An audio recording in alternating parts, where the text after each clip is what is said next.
I think we're doing a great job, not because of anything I'm doing, but because I have an amazing staff who's out there every day giving their best for trying to make this transition work for everyone.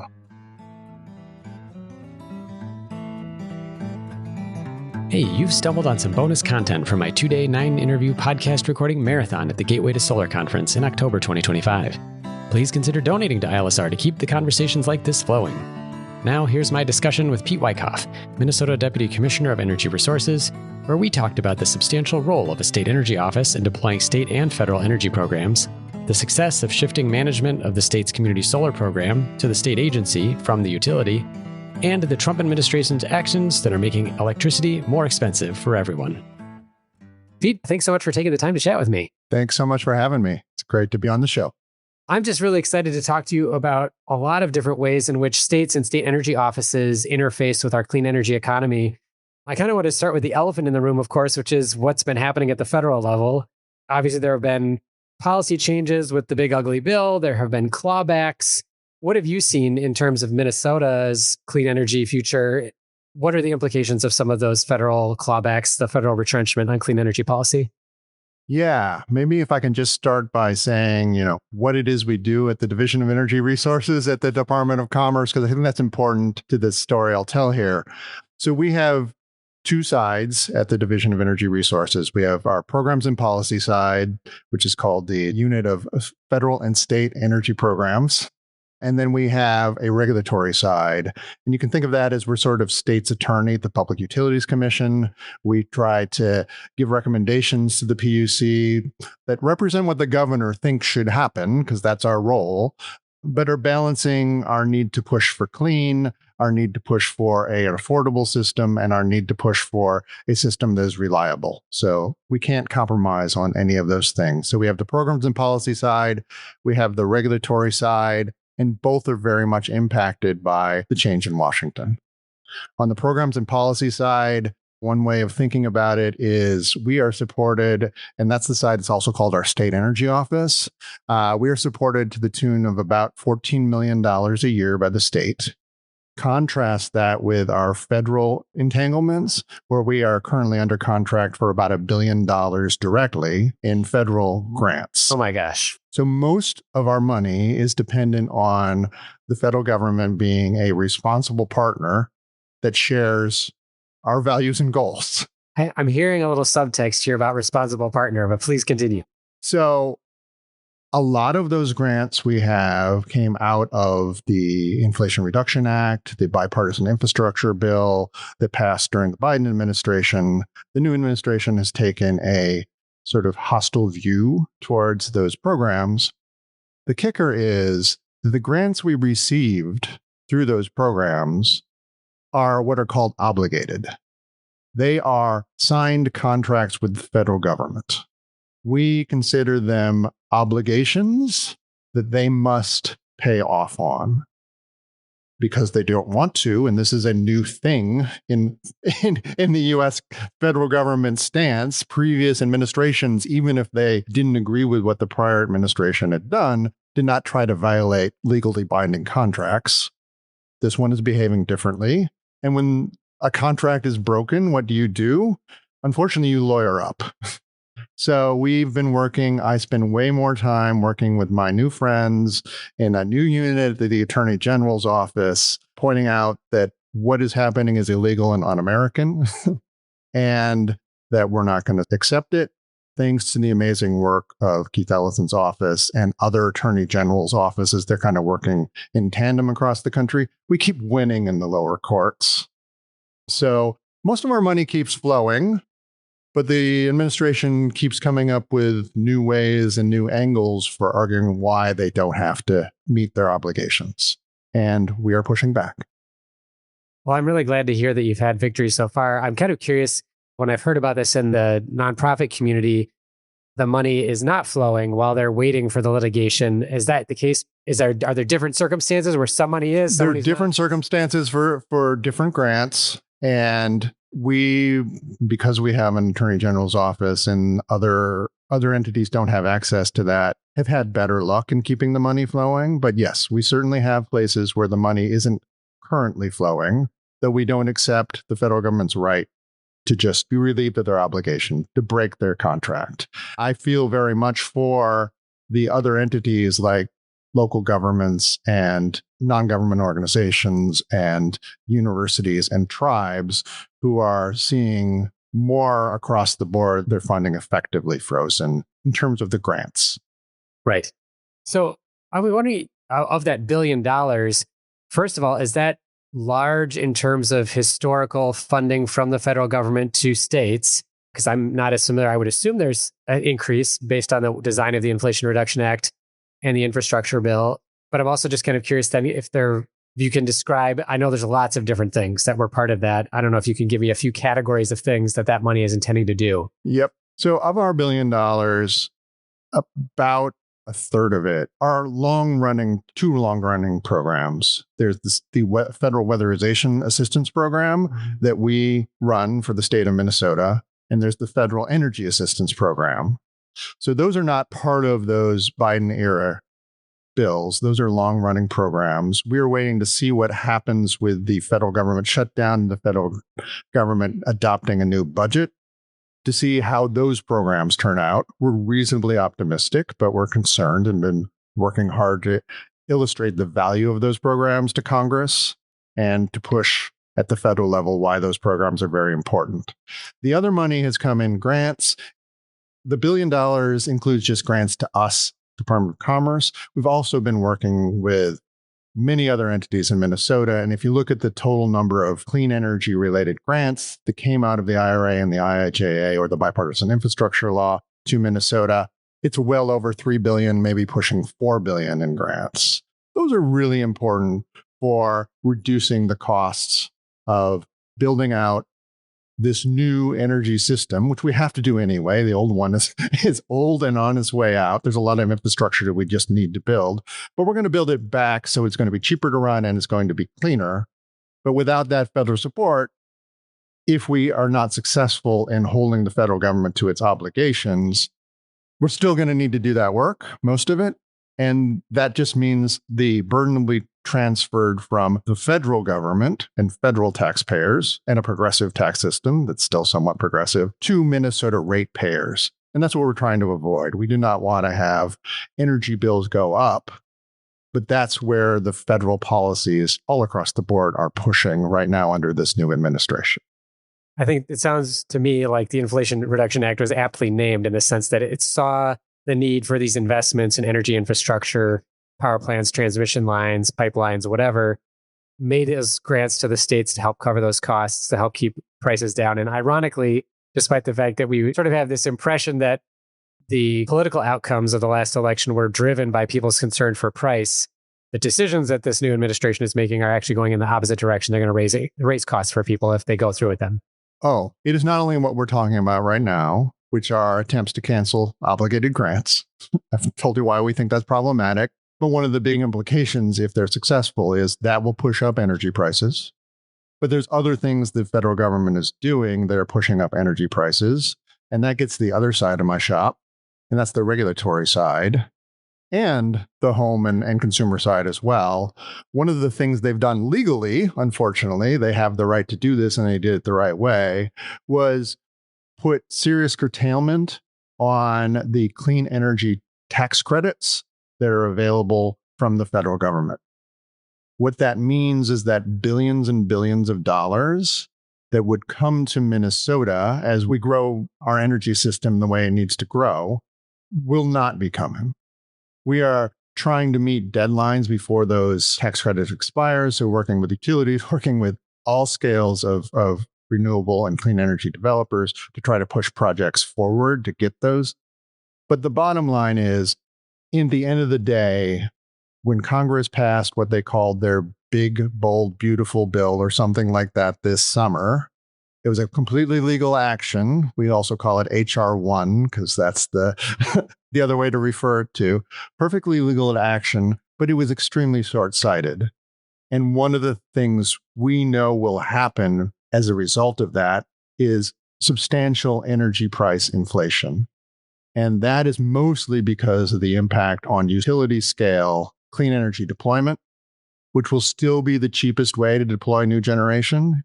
Even without those tax credits, wind and solar and storage are going to be the way you would go about building new, clean, or any sort of electric generation. They will win on price, but they will be higher price. And that is only because of the actions of the federal government. That's the second inflationary thing they're doing to Minnesota bill payers. The third thing they're doing is these crazy tariffs. It particularly hits Minnesotans, where for reasons of geography, all of our gasoline in the state comes from Canada. A lot of our natural gas in the state comes from Canada. Some of our electricity comes from Canada. When we get into international tariff wars, it hits Minnesota particularly hard on the energy pocketbook, but also the supply chains for the energy system are really disrupted by tariffs. So we now have three things that are raising prices because of the way the new administration is acting. We have the attempt to cancel grants. We have the short-sighted curtailment of clean energy tax credits. We have the crazy tariffs. And I'll give you one more. This is a broad category. Well, I was hoping there was another. There's a lot of executive actions of questionable legality. But if you kind of summarize what they are trying to do, they're trying to make it harder to build the affordable things, which are wind and solar and storage, and harder to close the expensive things, which tend to be things like coal plants. For instance, the federal government, for now, has been successful in forcing a uneconomic coal plant in the state of Michigan, which was supposed to close this summer, to stay open. And just because of the way the energy markets work and the way the federal regulators have thus ruled and the courts have, everybody's going to be weighing in. It's not resolved. But what that means is that a plant that was too expensive to operate and not needed, according to the utility of the state of Michigan, the regional regulators, there were plans for dealing with this closure that would save a lot of money. In the first 39 days that this plant was forced to stay open, it cost an additional $23 million. And the craziest thing is that Minnesota ratepayers, because we are in the same region as Michigan, are on the hook for helping to pay for these expensive additional coal plants. So they're putting up all sorts of barricades because I think they recognize that wind and solar are still going to be the cheapest to try to keep us from building those things out. And they're doing crazy things to try to keep us to holding on to the expensive fossil assets. So that's the fourth thing. And that's just a suite of weird federal attempts to put a thumb on the scale of how the energy system develops, because they know if they don't put a thumb on the scale, it's going to develop in the same way it was going to develop anyway. Before the Inflation Reduction Act, before the Bipartisan Infrastructure Act, it was going to continue to move to clean, because that's also beautifully the affordability play. And because of things like batteries and virtual power plants and things, it's also the best way to build a system, especially when you build out more transmission, that is reliable going forward. It seems like such a trap too, because as you were talking about Minnesota's like the pain of the geography, that we just happen to, for a long time, have this partnership with Canada over energy transfer. Which is great. Yes, good. Absolutely. They're our neighbors. And for a long time, we, whether it was Canada or Mexico, we had this sort of understanding that like we're all in this together. We might as well have our economies connected to one another. My first thought was, okay, so they're putting on these tariffs. They're making it harder for us to get access to these energy resources from other places. Well, great. Minnesota can invest more in its own native resources. And then you followed up with that fourth thing around the ways in which they're putting the thumb on the scale, and they're making it even harder for states. So it sounds like they're basically trapping states. They're saying, we're taking away the money that would have made this less expensive. We're taking away your access to resources that might have been affordable from other places. And we're going to try to stop you from developing new affordable resources that would allow you to meet your own energy demands. Yeah, I need to be careful about always crying like federalism, but now I used to work at the federal level and I work at the state level, so maybe perspectives change.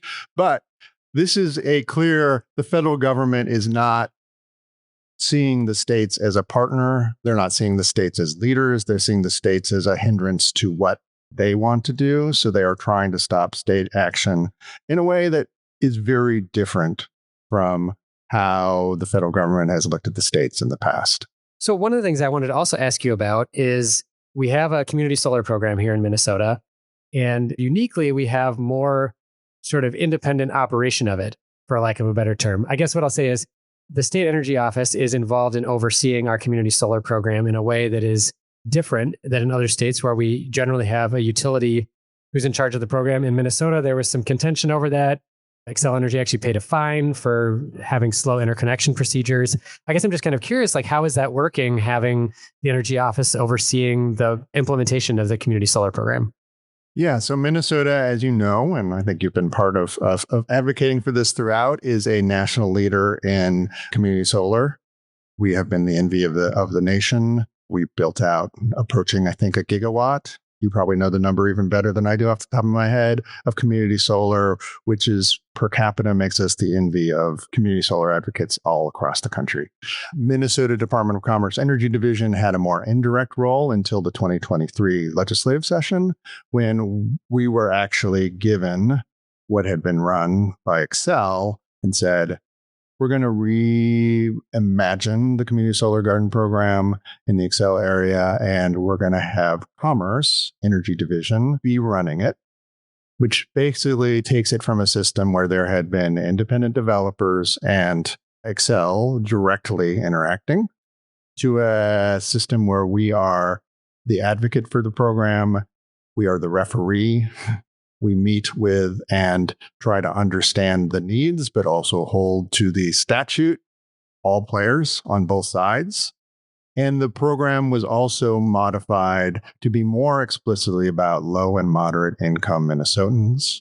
In the first 2 years of running that program, we have proudly achieved extremely high levels of hitting the targeted audience, which is low and moderate Minnesotans or other sort of public good solar. We're proud of the program. We are seeing up close and personal all of the complexities of getting a utility that may not be that excited about the program, but has been told by the state that they have to do it, and developers who also would like us, to to run it exactly their way. We run it according to the statute. I think the program has been very successful thus far. There are garden openings after garden openings that I can't make it to all of them now that we are into our second year, and we're excited to carry out what the state and the governor told us to do. So we're proud of it. We will be even more excited when we get our federal Solar for All money reinstated. So that was going to be a large chunk of that was going to help us make community solar gardens even more valuable for low and moderate income Minnesotans. And it would very much, when we get that federal funding back, piggyback with the state level CSG program that we are mandated to run, plus the federal funds that we have obtained to make an even more valuable from the low and moderate income Minnesota household perspective. Seems pretty important in an era of affordability challenges.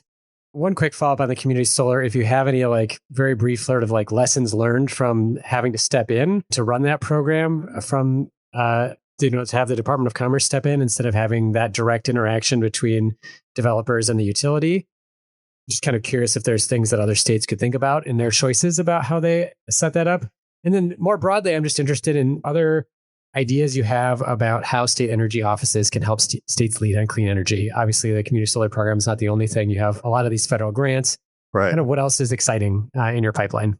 Yeah, so we are happy to talk with any state about our CSG lessons learned. Like I said, we're sort of the in-between now and the referee, which can make you unpopular with both sides that are negotiating to get these gardens built.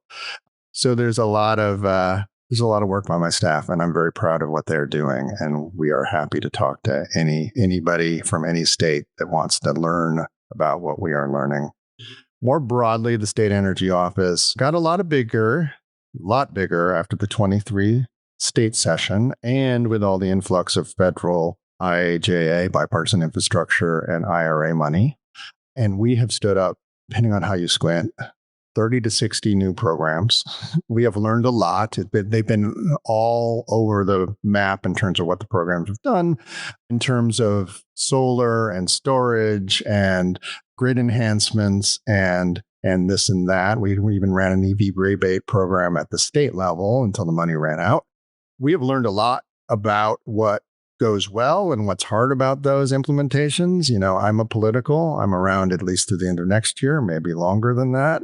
I think if it stick around longer than that, we will have a chance to take all the lessons we've learned and apply them as we are called on, hopefully, to launch new programs going forward or get these monies flowing. We're still waiting to set up some of our IRA programs that are being slow walked.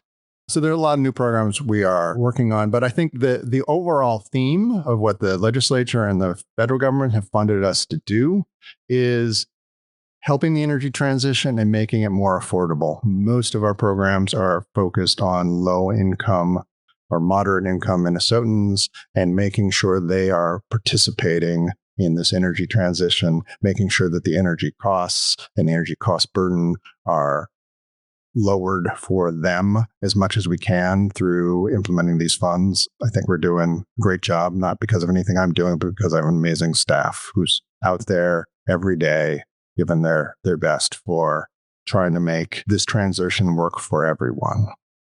Well, I'll just tip my hat to you in terms of like the lessons learned.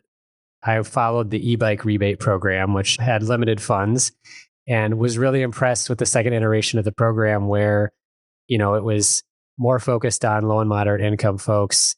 The process to apply, I remember the first time there was like one of those, like, everybody get on your computer at 10 o'clock in the middle of the day and just try to get in there. And then it was redesigned as like a lottery program. So you didn't have to necessarily be at a computer. To me, that just showed that there's a real dedication to getting those things designed in a way that really makes the funds go to the people that you intend and to work effectively. So just tip of the hat there on one small thing that I've seen. Just to give some more specific examples, like we have long-running programs that have gotten boosts, like our Solar on School program, but we also have a Solar on Public Buildings program. We have storage programs. We have long-running programs like PACE and other programs that help with financing. And we help to launch the Minnesota Green Bank MNCFA, which is also providing low interest capital to make this energy transition work for all Minnesotans. We work with a lot of community partners. CERTS is an example. We have been doing our own sort of outreach work. A lot of the funding for that is also in flux, but we've been proud of how we've built up that outreach work. And the other thing we have done, in addition to MNCFA, the state was kind enough to give us money to set up something called the State Competitiveness Fund, which we have used to help state entities get federal funding. And part of that is matching grants.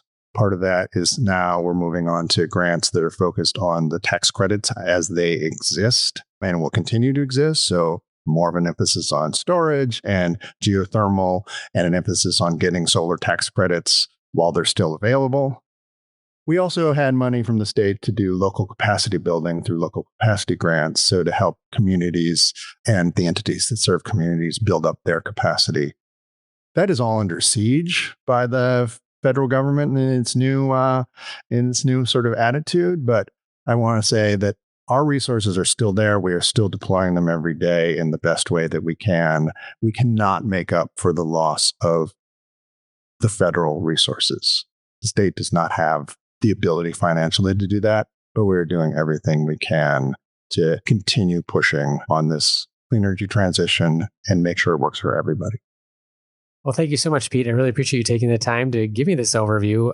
I hadn't known as much as I had wished before I came into this conversation, but I think I've learned a lot. And that summary you gave at the end of all the different ways that you're helping individuals, helping communities, helping cities. Yeah, well, just helps me understand better all of the opportunities that might be out there for communities to look into. Thank you. And one more I'll mention. Please. We just had our first annual Tribal Energy Forum in the state of Minnesota. That is something called PACE, which is actually being set up by the tribes. It's kind of like MNCFA, where we were given the money to start it, and then it's going off to be its own thing. But Minnesota Commerce will continue to support efforts for our tribal nations in Minnesota to help them meet their clean energy goals. And we're really proud of that. That's great news. Well, Pete, thanks again. I really appreciate you taking the time. Thanks. Thanks for listening to one of my 9 mini podcasts from the 2025 Gateway to Solar Conference with Pete Wyckoff, Minnesota Deputy Commissioner of Energy Resources. Even these mini versions of Local Energy Rules are produced by myself and Ingrid Burson, with editing provided by audio engineer Drew Birschbach. And as always, we're talking about taking on concentrated power to transform the energy system. Until next time, keep your energy local, and thanks for listening.